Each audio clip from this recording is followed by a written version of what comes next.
اسی خاموش شہر میں جہاں مردگی کا یہ عالم تھا. اچھا عجیب سی بات ہے صاحب، تاریخ تو دیکھیے واضح اور روشن آئینہ ہے، جتنا دھندلا کرنا چاہے وہ اس دھول کو بھی دکھاتا ہے کہ اسے دھندلا کرنے کی کوشش کی گئی ہے. آج عجیب سی بات ہے، اسی شہر میں جہاں آج لوگوں سے پوچھئے کہ صاحب یہ جو واقعہ ہوا کہ وصال پیغمبر کے بعد ایک صاحب نے کہا کہ جس نے کہا پیغمبر اس دنیا سے چلے گئے اس کا گلا کاٹ دوں گا، ایسا کیوں ہوا؟ تو جنہیں صفائی دینے کی عادت ہے ایک عجیب سی بات لاتے ہیں. آج کہتے ہیں صاحب سرکار دو عالم کی وفات اور رحلت کا اتنا گہرا صدمہ حضرت کو پہنچا، اتنا گہرا صدمہ پہنچا کہ وہ اپنا آپا کھو بیٹھے. یہ مناسب ترین لفظ ہے اس کے لیے جو کہنا چاہتے ہیں، یعنی سرکار کے وصال کا اتنا گہرا صدمہ پہنچا کہ اپنا آپا کھو بیٹھے. اور اسی باولگت میں انہوں نے کہا کہ کوئی یہ نہ کہے کہ پیغمبر مر گئے. اب سوال یہ ہے کہ ہمیں آپ سے کوئی شکایت نہیں ہے، مگر ہمیں اتنا سا جواب ضرور چاہیے کہ جب پیغمبر کا وصال ہوا تو پیغمبر صحیح سالم اس دنیا سے گئے. اگرچہ قلب پیغمبر پارا پارا تھا، حرمت پیغمبر کے اوپر حملے کیے گئے، پیغمبر کے اوپر تہمت ہذیان، وہ سب اپنی جگہ پر، مگر پیغمبر کو قتل نہیں کیا گیا، پیغمبر کو اس ظلم و بربریت کے ساتھ شہید نہیں کیا گیا. کتنی عجیب بات ہے صاحب. اگر کوئی پیغمبر کے غم میں، وصال پیغمبر کے غم میں اپنا آپا کھو بیٹھے تو کوئی اعتراض نہیں. آج ہم نواسہ رسول کے غم میں اگر ایک ذرا سا ماتم کر لیں تو بدعت ہو جائے. ایک صلوات پڑھیں بر محمد و آل محمد.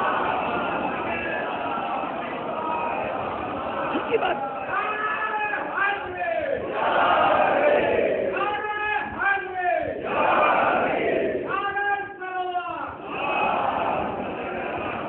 قابل توجہ ہے.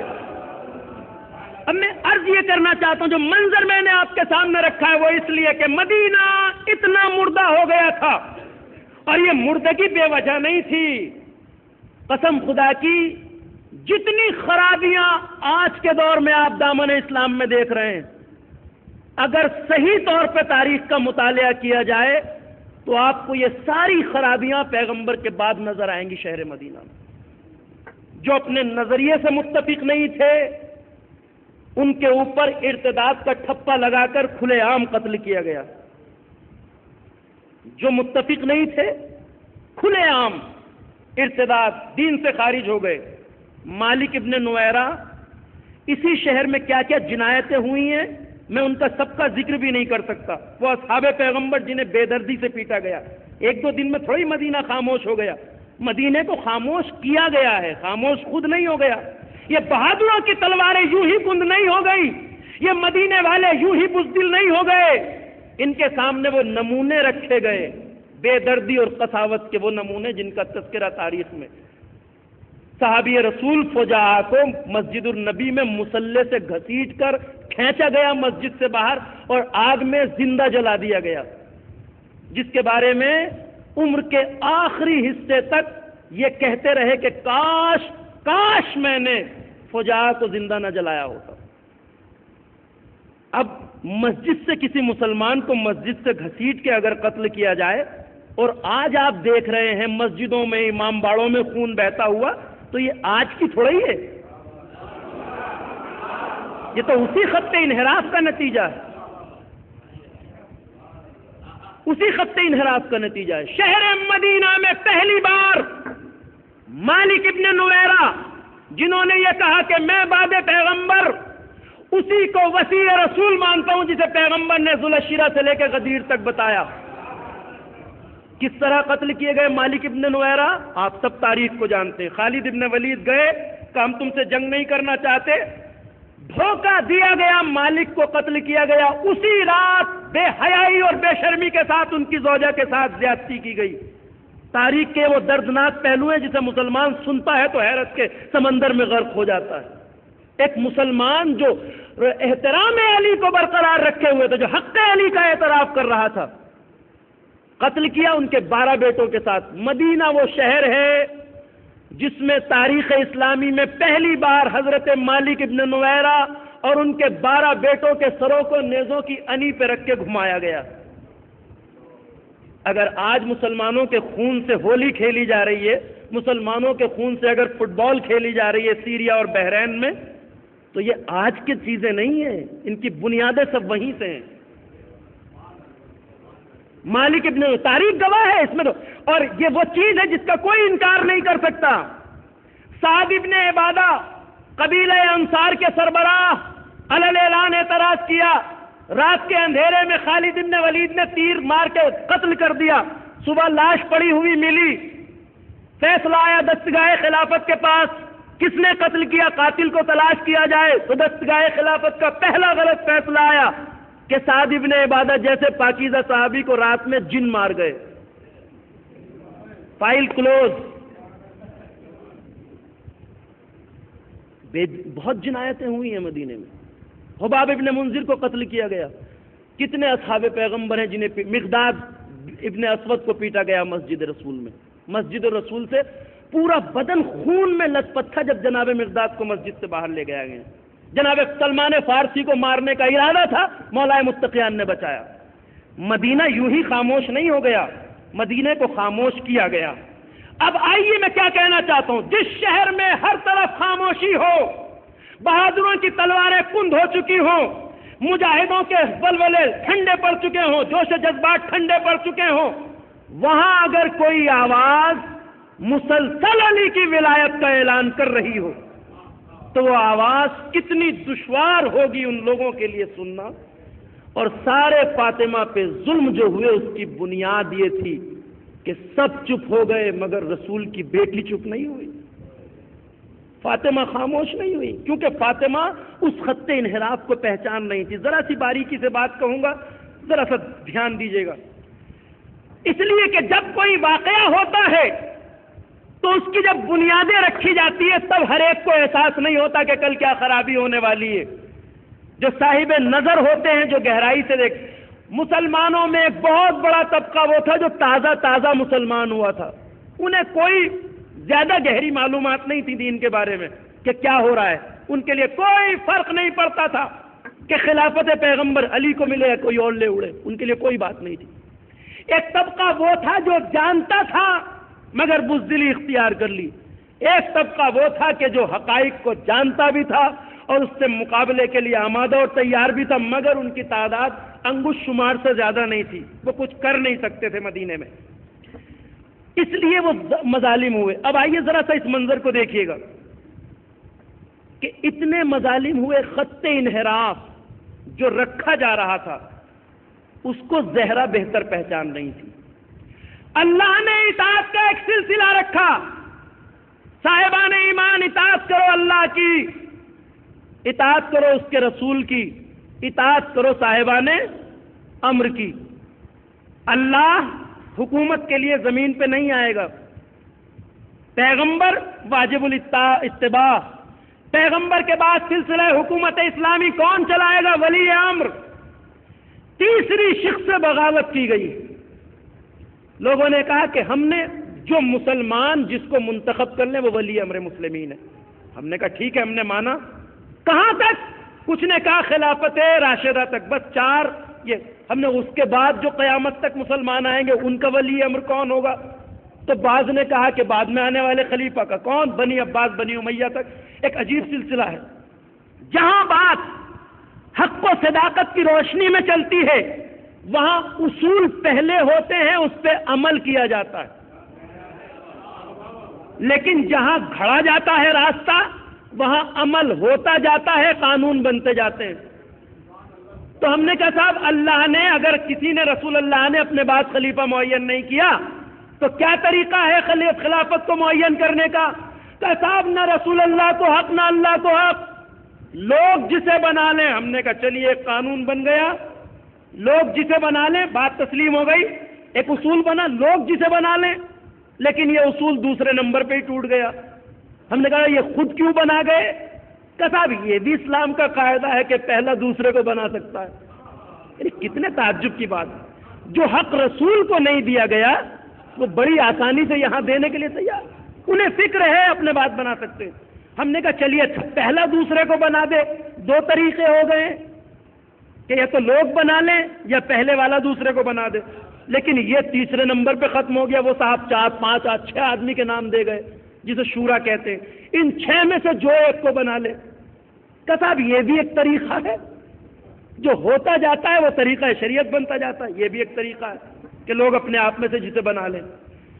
ہم نے کہا اچھا یہ ہم نے مان لیا، کہا یہ بھی ہے۔ اب ولی امر جو بن چکا ہے خلیفہ وقت، اس کے خلاف قیام کرنا، احتجاج کرنا، بولنا انسان کو دین سے خارج کر دیتا ہے، چاہے وہ کتنے بھی ظلم کرے، بربریت کرے، ناجائز کام کرے، حق لوٹ لے، سب کتابوں میں یہ تذکرہ موجود ہے۔ جو کچھ کرے اس کے خلاف بولنا انسان کو دین سے خارج کر دیتا ہے۔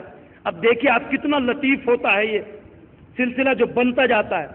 ہم نے کہا جو خلیفہ وقت کے خلاف قیام کرے وہ دین سے خارج۔ کہاں دین سے خارج؟ ہم نے کہا تو مامون الرشید کے بارے میں کیا حکم ہے جس نے اپنے بھائی امین کے خلاف قیام کیا؟ اب جس کی لاٹھی اس کی بھینس کا فلسفہ سنا ہے آپ نے؟ آئیے ہم نے کہا اگر خلیفہ، اب بھائی ہارون الرشید اپنے بعد اپنے بیٹے امین کو خلیفہ بنا کے گئے، مامون نے اپنے بھائی کے خلاف خروج کیا، قیام کیا، قتل کر کے حکومت ہتھیا لی، تو ہم نے کہا اب کیا کہیں گے آپ؟ کہ دیکھیے خلیفہ وقت کے خلاف قیام کرنا تو حرام ہے، آدمی کو دین سے خارج کر دیتا ہے، مگر اگر وہ غالب آ جائے، پٹ جائے تو دین سے خارج، غالب آ جائے تو اب اس کی اطاعت اسی طرح واجب ہے جیسے خلیفہ وقت کی اطاعت تھی۔ یعنی جس کے ہاتھ میں ستا، جس کے ہاتھ میں لاٹھی، اسی کی بھینس، یہی تو ہے نا۔ وہی آدمی جو گھنٹے بھر پہلے دین سے خارج ہوا، ہار جاتا تو کافر تھا، پیٹ کے ہتھیالی حکومت تو یہ وہ گڑبڑ سڑبڑ تھی میرے لفظوں میں، یعنی خط انحراف جسے زہرا روکنا چاہتی تھی۔ رسول کی بیٹی، سارے عالم اسلام کی درد مند بیٹی، سارے عالم اسلام کی درد مند تھی رسول کی بیٹی۔ زہرا مسلمانوں کو اس کجی اور انحراف سے روکنا چاہتی تھی، زہرا اسلامی تاریخ کو اس بے راہ روی سے روکنا چاہتی تھی، اس لیے کہ سب کی گہری نظر نہیں دیکھ رہی تھی کہ کل کیا ہونے والا ہے۔ آج اسلام کا یہ حال نہ ہوتا اگر زہرا کی فریاد کو سنا جاتا۔ زہرا اسی خط انحراف کو روکنا چاہتی تھی۔ ایک مثال دوں آپ کی خدمت میں، جب دو لکیریں کھینچی جاتی ہیں، دیکھیے یہ اصول ہے، آپ الحمدللہ انجینئرز بھی ہیں، سب پڑھنے، خشت اول چون نہد معمار کش تا سریا میراوت دیوار کش، یہ شعر آپ نے سنا ہوگا۔ یعنی جب ایک خط انحراف کھینچا جاتا ہے تو ہر کوئی نہیں دیکھتا، اگر کہیں دیوار ٹیڑھی ہو رہی ہے تو اسے ہر چلتا پھرتا آدمی تھوڑی کہہ دے گا، اسے تو وہی جو ناپنا تولنا جانتا ہے صحیح سے وہی تو سمجھے گا کہ آپ کی دیوار ٹیڑھی ہو رہی ہے، یہاں سے بہت ٹیڑھی جائے گی۔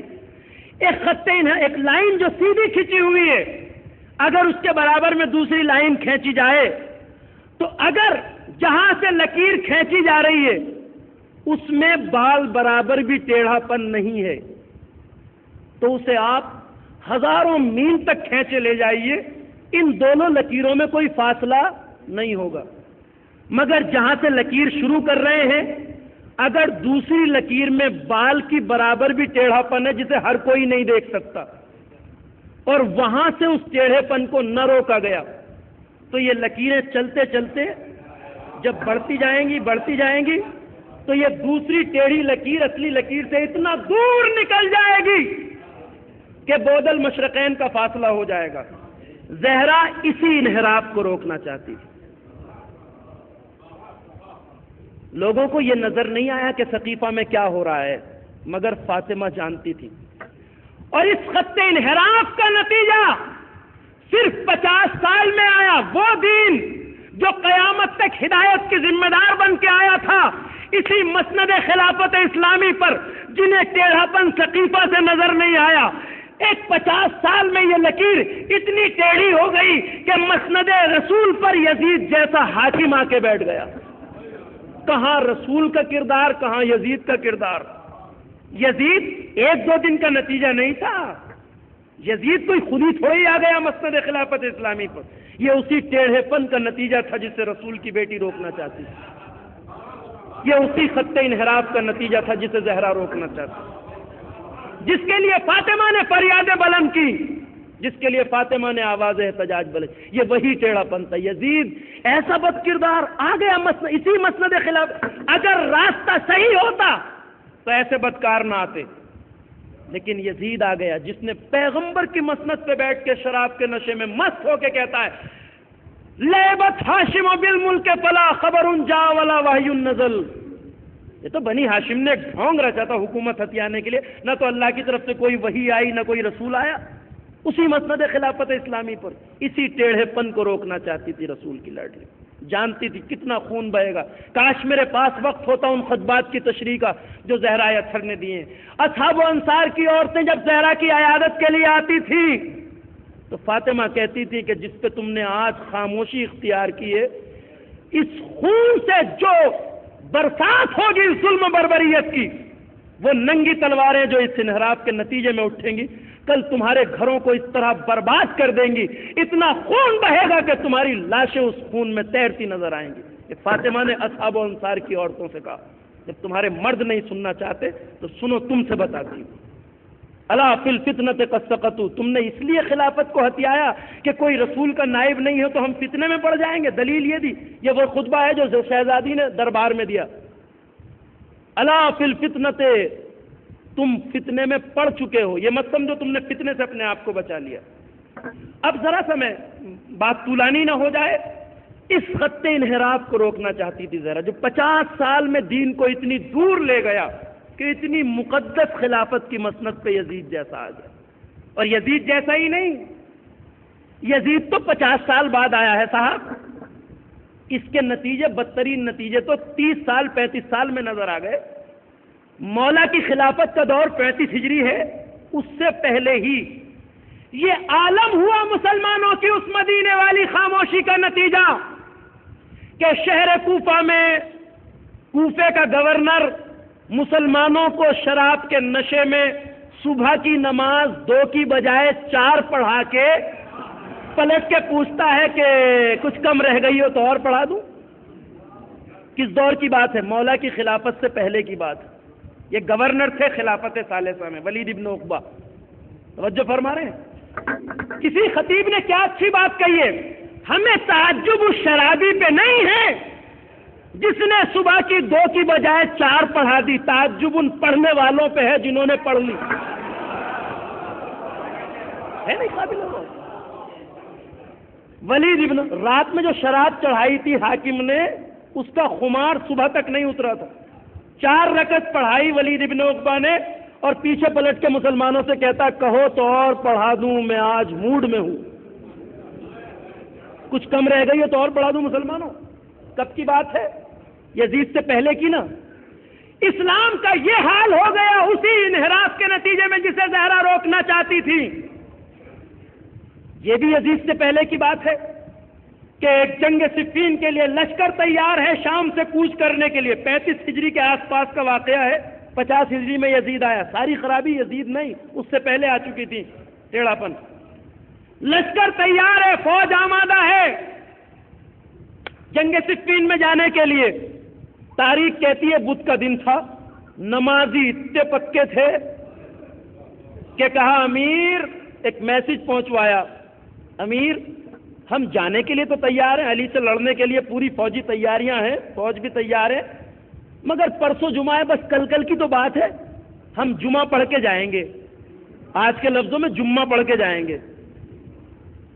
اب یہ دویدھا جب حاکم شام کے سامنے آئی تو کہا اپنے وزیر خاص امریاض سے کوئی مشورہ، 2 دن لیٹ ہو جائے گا معاملہ، نماز چھوڑ کے نہیں جائیں گے، جمعہ پڑھ کے جائیں گے۔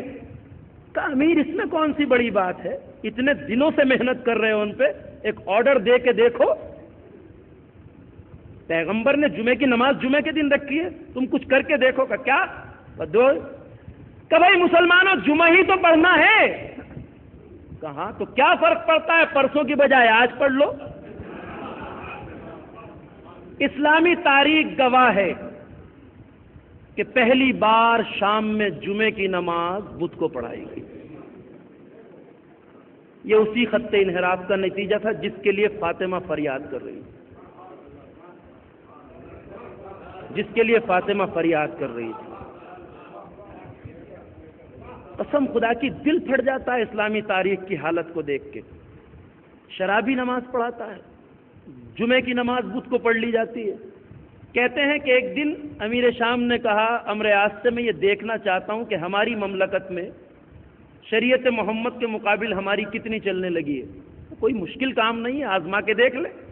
کیا کا حکم ایک شریعت کا نکالا کہ آج سے جو مسلمان کدو کھانا چاہے, لوکی یا کدو, وہ پہلے اسے قبلہ رخ لٹا کے ذبح کرے تب سبزی بنائے.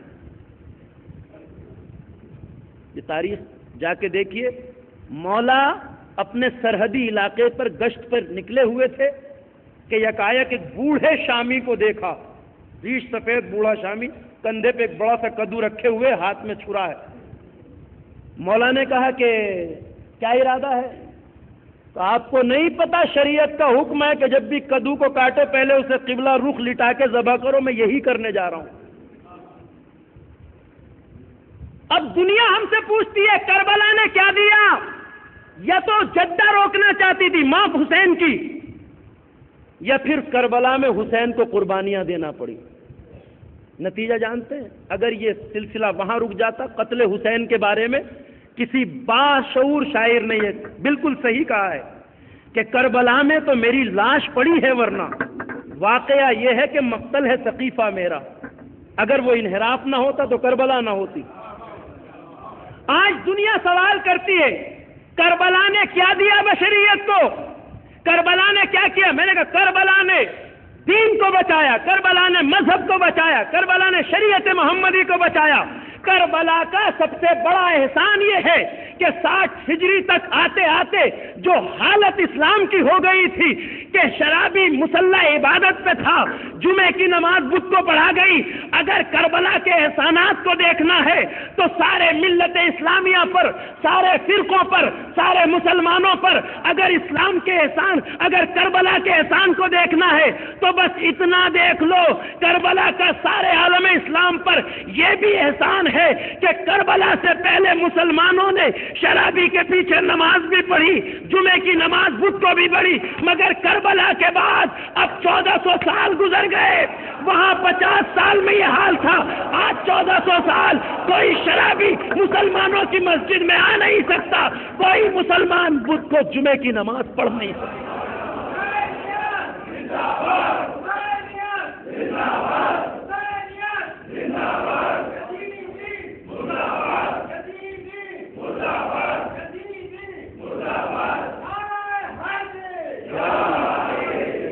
یہی وہ چیز ہے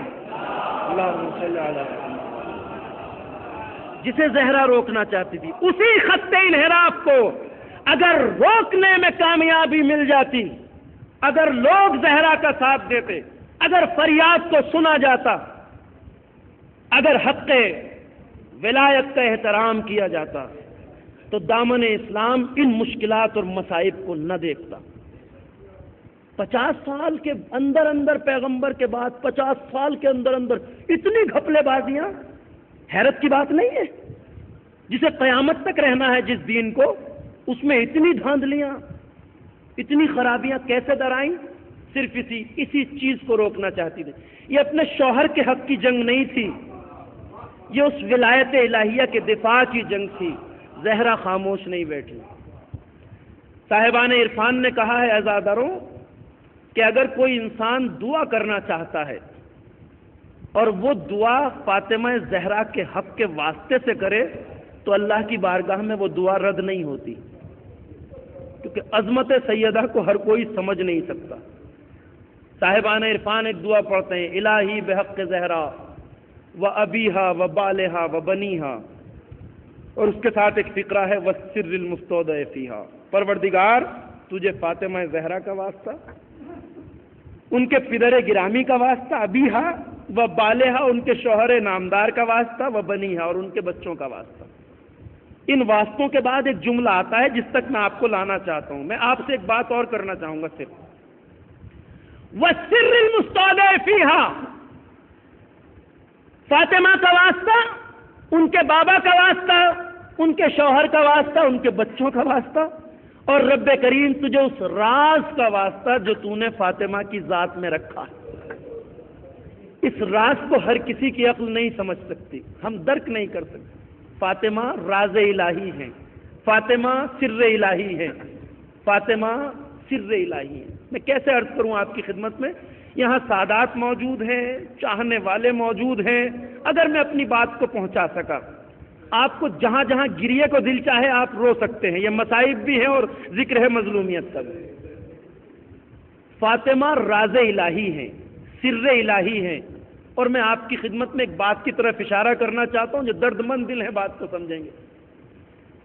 آج 1400 سال گزر گئے، اگر کسی بی بی کا نشان قبر معلوم نہیں ہے تو وہ فاطمہ زہرا ہے۔ بہت سے جوانوں کے لیے بات نہیں ہوگی، فاطمہ اس مظلومہ کا نام ہے جس کا نشان قبر ہمیں پتہ نہیں ہے۔ جانتے ہیں آپ؟ یعنی یقینی طور پہ یہ پتہ نہیں ہے کہ رسول کی بیٹی کو علی نے رات کے سناٹے میں کہاں دفن کیا۔ احتمال ہے جنت البقیع، زیادہ جو آپ مشہور جانتے ہیں، احتمال ہے مگر یقین نہیں ہے۔ 3 جگہ کے بارے میں علماء نے احتمال دیا، یہی مصائب ہے، بات کو تمام کر رہا ہوں۔ 3 جگہ کے بارے میں علماء نے احتمال دیا ہے جہاں فاطمہ کی قبر ہو سکتی ہے، یقین کسی جگہ نہیں۔ تینوں میں سے کوئی ایک جگہ ہے، یقینی طور پہ نہیں بتایا گیا۔ اور اب یہ کتنے بڑے صدمے کی بات ہے ایک فرزند زہرا کے لیے اور ایک فاطمہ کے چاہنے والے غلام کے لیے کہ وہ مدینے جائے اور اسے اپنی جدہ کا نشان قبر معلوم نہ ہو، اسے اپنی شہزادی کا نشان قبر معلوم نہ ہو۔ 3 احتمال علماء نے دیے ہیں۔ فاطمہ کی قبر یا تو جنت البقیع میں ہے، یا منبر رسول اور روضہ رسول کے بیچ میں ہے۔ جنہوں نے منبر رسول اور روضہ رسول کو دیکھا ہے وہ اس فاصلے کو جانتے ہیں۔ ایک حدیث ہے پیغمبر اکرم کی مشہور جس سے یہ اشارہ ملتا ہے، ان بین قبری و منبری روضۃ من ریاض الجنہ۔ پیغمبر نے فرمایا میرے منبر اور قبر کے بیچ میں جنت کے باغوں میں سے ایک باغ ہے۔ علماء نے کہا شاید یہ اشارہ ہو قبر سیدہ کی طرف۔ 2 احتمال، جنت البقیع یا منبر رسول اور قبر رسول کے بیچ فاطمہ کی قبر ہے۔ تیسرا یہ کہ فاطمہ کو علی نے اسی حجرے میں دفن کر دیا تھا جس میں علی نے غسل دیا تھا، یعنی فاطمہ اپنے گھر میں دفن ہوئی۔ 3 جگہوں کے بارے میں احتمال ہے، یقین نہیں۔ اب ایک چاہنے والا مدینے جاتا ہے، ہر قبر پہ رو سکتا ہے مگر فاطمہ کی قبر پہ نہیں۔ چاہنے والا ایک سید جائے اپنی جدہ کی قبر کو تلاش کرنا چاہے تو کہاں؟ جس کے پاس نرم احساس ہے وہ جانتا ہے۔ مگر یہ راز الہی ہے کہ 1400 سال سے آج تک رسول زادی کا نشان قبر لوگوں کو نہیں بتایا گیا۔ یہ راز ہے، معصومین کے علاوہ کوئی نہیں جانتا۔ آیت اللہ العظمی مرشی آل اللہ مقامہ کے والد مرحوم محمود مرشی کا یہ واقعہ ہے۔ جب آپ مدینے گئے زیارت کے لیے، سن لیجئے گا، بس بچوں کے کام آنے والی باتیں ہیں۔ احتمال 3 جگہ ہے قبر سیدہ کا، یقین کہیں نہیں۔ ان تینوں میں سے کوئی ایک جگہ ہو سکتی ہے۔ جب آغا مرشی کے والد مدینے گئے تو منبر رسول اور قبر رسول کے بیچ کی جگہ میں بیٹھ کر یہ خیال آیا کہ میں مدینے آیا ہوں اور مجھے اپنی دادی کا نشان قبر معلوم نہیں جہاں 2 آنسو بہا سکوں۔ یہ خیال آیا تو اتنا پھوٹ کے روئے اور تڑپ کے یہ فریاد کی کہ مولا مجھے میری جدہ کا نشان قبر بتائیے۔ دیکھا امام تشریف لائے، امام عصر، اور کہا ہے سید مرشی یہ سر الہی ہے، یہ راز الہی ہے، ابھی اس راز کو بتایا نہیں جا سکتا کہ ہماری جدہ کی قبر کہاں، لیکن اگر کبھی تمہارے دل میں شوق زیارت پیدا ہو جدہ کی قبر سے لپٹ کے رونے کا تو قم جا کر معصومہ قم کی قبر کی زیارت کر لینا۔ اس کے بعد آپ قم آ گئے اور یہ خانوادہ قم میں ہے۔ کہنا یہ چاہتا ہوں کہ جس کا نشان قبر اتنے مقدس علماء سے پوشیدہ رکھا جاتا ہو تو کوئی تو راز الہی ہے۔ فاطمہ مدافع ولایت، فاطمہ حق و انصاف کا پرچم بلند کرنے والی، فاطمہ علی کی حق کا اعلان کرنے والی۔ علی کے حق کا اعلان آسان نہیں، علی کی محبت آسان نہیں، علی سے عشق کرنا آسان نہیں۔ جانتے ہیں آپ محبت علی بہت سخت راستہ ہے، ہر کسی کا راستہ نہیں ہے عشق علی۔ مولا فرماتے ہیں اگر تم ہماری محبت اختیار کرنا چاہتے ہو تو تنگ دستی، مصائب اور مشکلات کا سامنا تیار کرنے کے لیے تیار ہو جاؤ۔ فَلْيَسْتَعِدَّ لِلْفَقْرِ جِلْبَابًا، آسان نہیں ہے۔ ہمارے چاہنے والوں کی طرف مصائب کا طوفان اتنی تیزی سے آتا ہے جتنی تیزی سے بلند و بالا چٹان سے پانی کا جھرنا نیچے آتا ہے۔ یہ معصومین کے احادیث ہیں۔ شیعت کوئی آسان راستہ تھوڑا یہ کہ آدمی بیٹھا ہے مزے میں، نہیں۔ شیعت ظلم سے لڑنے کا جذبہ دیتی ہے، ظلم مظلومیت کے دفاع کا جذبہ دیتی ہے، شیعت ظلم کے خلاف قیام کا سبق دیتی ہے۔ اسی لیے ہمارا خون بہتا ہے۔ ہمارے چاہنے والوں کی طرف مصائب کا ریلا اتنی تیزی سے آتا ہے جیسے اونچی چٹان سے پانی کا جھرنا کتنی رفتار ہوتی ہے، اس سے کہیں زیادہ چاہنے والوں کی طرف مصیبتیں آتی ہیں۔ آپ شام پہ نظر ڈال رہے ہیں آج ہم کس طرح بھول جائیں 5 سال کی اس بچی کی لاش کو جسے صرف اس خطا پہ اس کا گلا کاٹ کے سڑک پہ پھینک دیا جاتا ہے کہ یہ فاطمہ کی اولاد ہے، فاطمہ کے چاہنے والوں کے گھرانے سے۔ چند مہینے کی بچی کی لاش کو دیوار میں ایک کھوٹی سے گاڑ کے لٹکا دیا جاتا ہے جس کا خون زمین تک بہہ رہا ہے، صرف اس خطا پہ بچوں نے کیا بگاڑا ہے؟ ایسے ایسے ظالم ہیں دشمنان اہل بیت جو لاشوں کا جگر چیر کے دل نکال کر چبانے میں بھی حیا محسوس نہیں کرتے۔ ہمارا خون بغداد کی دیواروں سے لے کر آج تک اسی طرح بہایا جا رہا ہے۔ کس بے دردی سے قتل کیا جا رہا ہے، انسان دیکھ نہیں سکتا ان ویڈیو کلپس کو۔ شیعت آج بھی خون میں نہا رہی ہے۔ آسان راستہ تھوڑا یہ جو ہم سمجھتے ہو آسان ہے۔ کسی شاعر نے کہا زبانیں کٹتی ہیں، گھر لٹتے ہیں، جاگیریں چھنتی ہیں، علی مرتضیٰ کا عشق مہنگے دام ملتا ہے۔ لیکن اعلان ولایت سب سے مشکل کام ہے۔ سارا اسلام آسان، ولایت کا اعلان مشکل، اور مشکل اتنا ہے کہ رسول کی بیٹی بھی اس اعلان کے بعد مصیبتوں سے بچ نہیں سکی۔ ایک چاہنے والا اعلان کرے تو کیا مصیبتوں سے بچ جائے گا جب رسول کی بیٹی نہیں بچی؟ تاریخ کہتی ہے زہرا کا نشان، میں اشارہ میں نے کیا ہے تو بات کو تمام کر دوں، ذرا سی اجازت دیجیے۔ ایک سر الہی ہے کہ زہرا کی قبر کہاں ہے، راز الہی ہے، نہیں بتانا کسی کو۔ ہمارے لیے ایک صدمے کی بات ہے، آج ہم جائیں بی بی کی قبر سے لپٹ کے نہ رو سکے، کتنے صدمے کی بات ہے، مگر راز الہی۔ ایک اشارہ کروں گا، لطیف سی بات ہے ذرا سا۔ کہتے ہیں مولائے متقیان کی قبر بھی دفن کے 100 سال بعد تک لوگوں کو پتہ نہیں تھی علی کو کہاں دفن کیا گیا۔ یہ حقیقت آپ بزرگ جانتے ہیں تو بچے بھی سن لیں۔ 100 سال تک علی کے دفن کے بعد دنیا والوں کو یہ پتہ نہیں تھا کہ علی کہاں دفن کیے گئے۔ کیوں؟ اس لیے کہ علماء نے لکھا ہے کہ جیسے اللہ نے علی کو چاہنے والے دیے تھے کہ ان کی زبانیں کٹ گئی، گھر لٹ گئے، مگر ولایت علی سے ایک قدم بھی پیچھے ہٹنا گوارا نہیں کیا۔ جتنے شدید چاہنے والے تھے اتنے ہی بدترین دشمن بھی علی کے تھے۔ ایسے ایسے دشمن تھے علی کے کہ علماء کہتے ہیں اگر ایک راز 100 سال تک قبر علی کے پتہ نہ چلنے کا یہ بھی ہے۔ جانتے ہیں آپ ہارون الرشید کے دور میں جب کتے بلندی پہ نہیں گئے تب یہ راز کھلا کہ یہاں قبر ہے علی ابن مرتضی۔ علماء نے کہا علی کے چاہنے والے بھی ایسے، دشمن بھی اتنے بدترین تھے کہ اگر انہیں یہ پتہ چل جاتا کہ علی کہاں دفن کیے گئے ہیں تو اتنی جسارت کرنے کو تیار تھے کہ وہ علی کی قبر کو کھود کر لاش کو نکال کر علی کی لاش کی بے حرمتی کر کے اپنی عداوت کی آگ کو ٹھنڈا کرتے۔ جب تک ایسے دشمنوں کا وجود رہا، چاہنے والے مضبوط نہیں ہو گئے، تب تک اللہ نے علی کی قبر سے پردہ نہیں ہٹایا۔ میں یہ نہیں کہتا کہ حقیقت یہی ہے، ذرا دل پہ ہاتھ رکھ کے سوچنا چاہنے والوں، اولاد سیدہ، علی کی قبر سے اللہ کی یہ مصلحت کہ کوئی قبر علی کی اہانت نہ کر سکے 100 سال میں ختم ہو گئی۔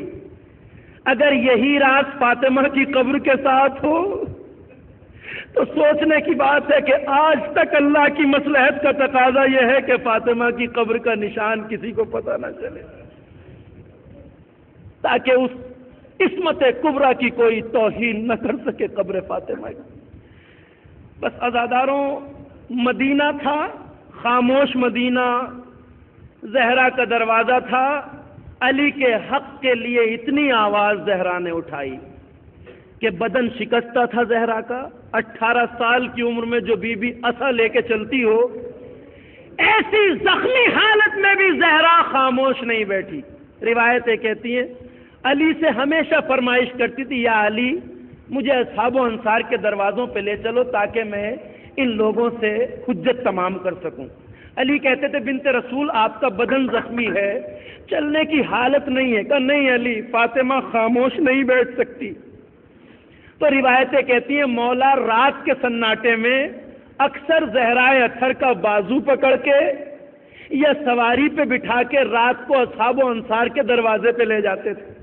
یہ تاریخوں میں ذکر ہے، ہم کبھی ان طرف جاتے نہیں نا، اس لیے بات ہو سکتا ہے سننے میں تھوڑا آپ کو عجیب لگے، مگر تاریخ کہتی ہے زہرا ایسی حالت میں بھی چپ نہیں بیٹھی، علی مجھے اصحاب و مہاجرین کے دروازوں پہ لے جاؤ۔ رات میں مولا زہرا کو سہارا دے کر یا سواری پہ بٹھا کے اصحاب و انصار کے دروازوں پہ لے جاتے تھے۔ علی رات کے سناٹے میں دق الباب کرتے تھے، صحابی دروازہ کھول کے باہر آتا تھا، یا علی رات کے وقت کس لیے تشریف لائے ہیں؟ تو علی کہتے تھے کہ میں تم سے کچھ نہیں کہنا چاہتا، میرے پیچھے رسول کی بیٹی کھڑی ہے، وہ تم سے کچھ کہنے آئی ہے۔ اب زہرا کہتی تھی میرے بابا کے صحابی، میں تم سے یہ پوچھنا چاہتی ہوں کہ ذوالعشیرہ سے لے کر غدیر تک میرے بابا نے کتنی بار علی کے حق کا اعلان کیا ہے، تو تم علی کے لیے آواز کیوں نہیں اٹھاتے؟ اصحاب مہاجرین کے دروازوں پہ زہرا گئی ہیں، تم آواز کیوں نہیں اٹھاتے؟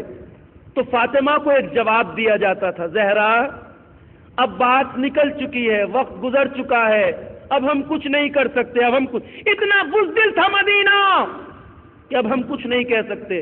زہرا اگر علی بھی سقیفہ میں آئے ہوتے تو ہم کچھ بولتے، اب کچھ نہیں کہہ سکتے۔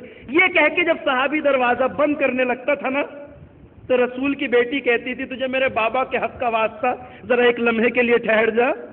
صحابی کہتا تھا بولیے، تو زہرا کہتی تھی تم انصاف کیوں نہیں کرتے؟ انصاف سے بتاؤ، کیا علی بھی رسول کے جنازے کو بے غسل و کفن اسی طرح چھوڑ کے آ جاتے جس طرح دوسرے لوگ آ گئے تھے؟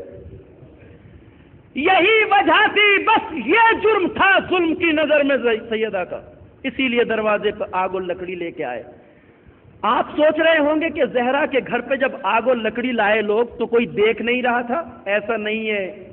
تاریخ کہتی ہے، استاد محمد دشتی اپنی کتاب میں لکھتے ہیں، جب زہرا کے گھر پہ لوگ آگ اور لکڑیاں لے کے آئے، جلانے کی دھمکی دی گئی، زہرا کا گھر مرکز شہر مدینہ میں تھا، سٹی سینٹر، دروازہ بھی مسجد الرسول میں کھلتا تھا زہرا کا۔ ایسا نہیں ہے کہ اصحاب دیکھ نہیں رہے تھے۔ استاد لکھتے ہیں کہ اصحاب رسول اپنے گھروں کی چھتوں سے، اپنے دروازوں کی جھریوں سے، اپنے مکانوں کی کھڑکیوں سے فاطمہ کے دروازے پر یہ منظر دیکھ رہے تھے، اور بعض اصحاب رو بھی رہے تھے، مگر کسی میں یہ کہنے کی جرت نہیں تھی تم کیا کر رہے ہو۔ جب کہیں سے کوئی آواز نہ اٹھی تو رسول کی مظلوم بیٹی نے کہا کہ لوگوں تمہارا کیا ارادہ ہے؟ تو ہم گھر کو آگ لگا دیں گے۔ اب اکیلی زہرا ہے، سارا مدینہ دیکھ رہا ہے، کوئی بنت رسول کے لیے بولنے والا نہیں، بے کسی کا عالم ہے۔ جب کہنے والے نے کہا فاطمہ ہم گھر کو جلا دیں گے، عزاداروں میں جو بات آپ کو سنا رہا ہوں، اگر اب رونا آئے اب رو لیجیے گا، یا جب یاد آئے تو رو لیجیے گا۔ سر بات کہہ رہا ہوں، جہاں کوئی بولنے والا نہیں، جہاں رسول دادی کے لیے کوئی آواز اٹھانے والا، وہ ہے تنہا اپنے دروازے کے پیچھے اور آگ و لکڑیاں ہیں۔ بے کسی کے عالم میں جب لوگوں نے کہا کہ ہم دروازے کو آگ لگا دیں گے، تو مظلومیت کے عالم میں زہرا نے ایک جملہ کہا، لوگوں کیا تم اس گھر کو بھی جلا دو گے جس میں رسول کے 2 چھوٹے چھوٹے شہزادے ہیں؟ میں نہیں جانتا زہرا نے یہ جملہ کیسے سنا۔ کہنے والے نے کہا ان کان فاطمہ اگر حسن و حسین بھی جلتے ہیں تو جل جائیں، ہم گھر کو آگ لگا دیں گے۔ بے وجہ نہیں ہے کہ اس بی بی نے یہ مرثیہ پڑھا، صبت علیہ مصائب اللہ، بابا مجھ پہ اتنی مصیبتیں پڑی کہ اگر روشن دنوں پہ بھی پڑتی تو اندھیری رات میں بدل جاتے۔ کیوں کہا زہرا نے؟ شاید یہ خیال آ جائے یہ وہی حسن و حسین ہے جو کبھی رسول کے شانے پہ ہوتے تھے، کبھی پشت رسول پہ۔ کسی کو تو ترس آئے گا مگر اس بی بی نے کیسے سنا ہوگا؟ انہی شہزادوں کے لیے فاطمہ حسن و حسین بھی جلتے ہیں تو جل جائیں. اور صرف کہا نہیں گیا، زہرا کا دروازہ جلنے لگا. تاریخ کہتی ہے جلتا ہوا دروازہ، کوئی بچانے والا نہیں، رسول کی لاڈلی نے جلتے ہوئے دروازے کو پیچھے سے اپنے ہاتھوں سے سہارا دیا. چند مصائب کے فکرے بات تمام ہو رہی ہے زدارو. جلتے ہوئے دروازے کو زہرا نے سہارا دیا پیچھے سے. جب جلتا ہوا دروازہ نہ گرا تو شقی نے آگے بڑھ کے ٹھوکر ماری، جلتا ہوا دروازہ فاطمہ کے شکم پہ گرا. منظر تاریخ نے یہ لکھا ہے کہ جلتا ہوا دروازہ جو گرا، شکم پہ زہرا گری، زہرا کے اوپر دروازہ گرا. اسی دروازے کو پار کر کے لوگ زہرا کے گھر میں داخل ہو گئے.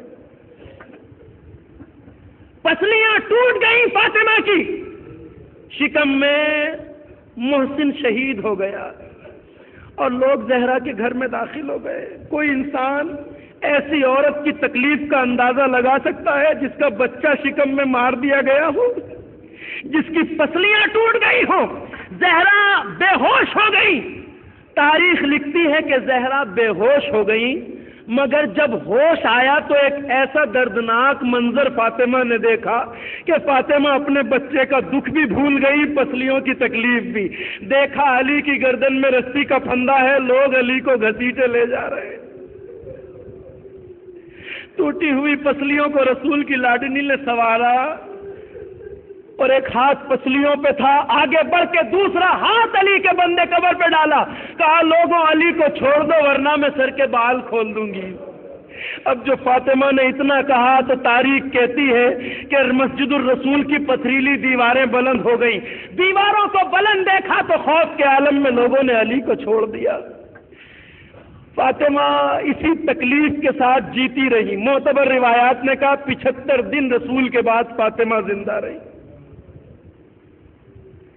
جس بی بی کی پسلیاں ٹوٹ گئی ہو، بچہ شکم میں شہید ہو گیا ہو، اس بی بی کی تکلیف کا کوئی اندازہ؟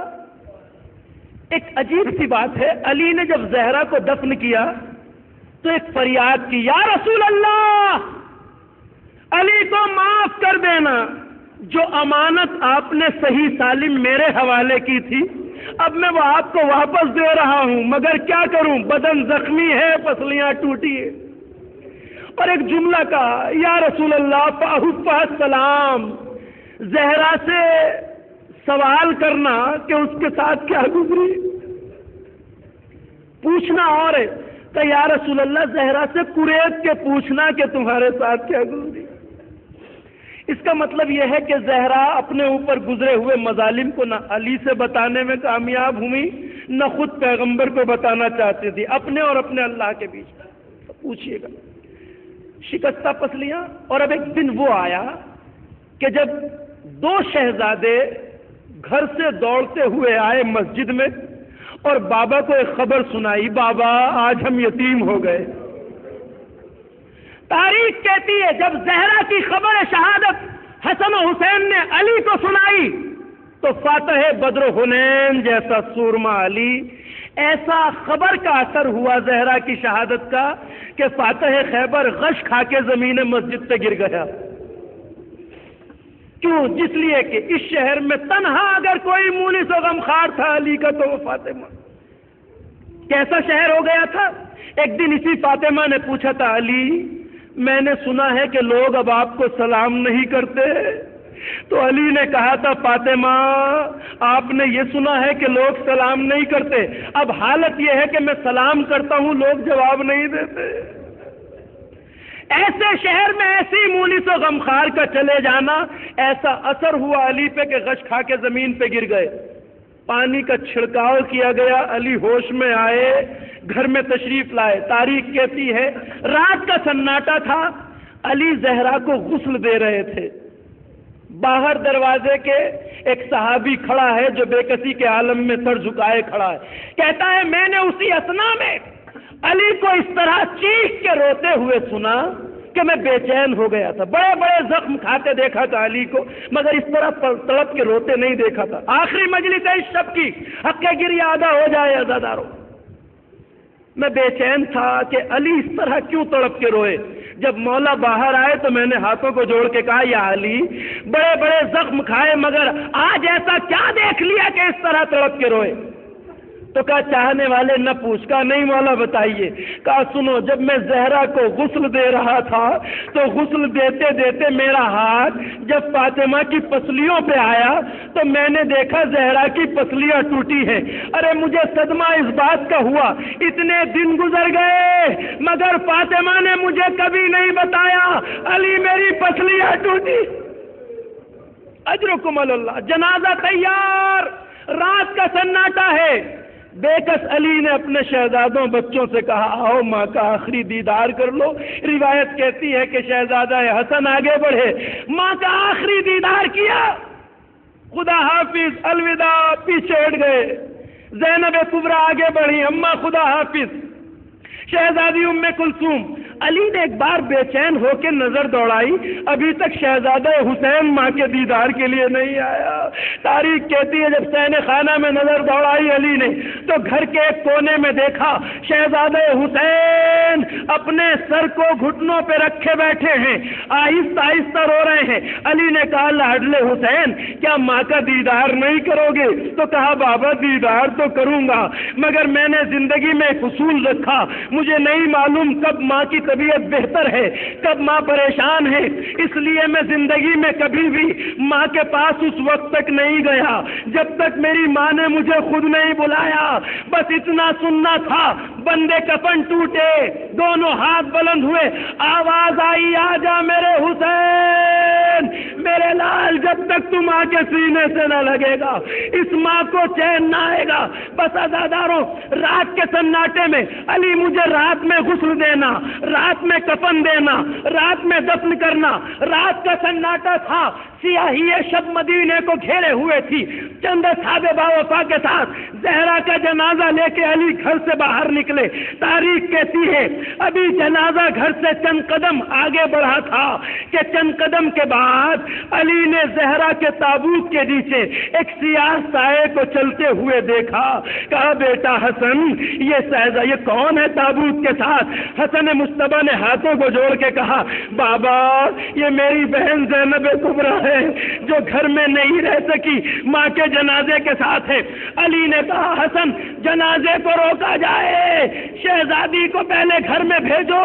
جب زہرا کی لاڈلی گھر میں چلی گئی تب جنازہ آگے۔ میں کہوں گا یا علی، رات کے سناٹے میں جس بی بی کا، جس بیٹی کا گھر سے آنا باہر گوارا نہ ہوا، ذرا آ کے کربلا میں دیکھو، شام و کوفہ کا بازار ہے، منادی کی آواز ہے، لوگوں یہ زینب ہے، یہ فاطمہ کی بیٹیاں، یہ علی مرتضیٰ کی بیٹیاں۔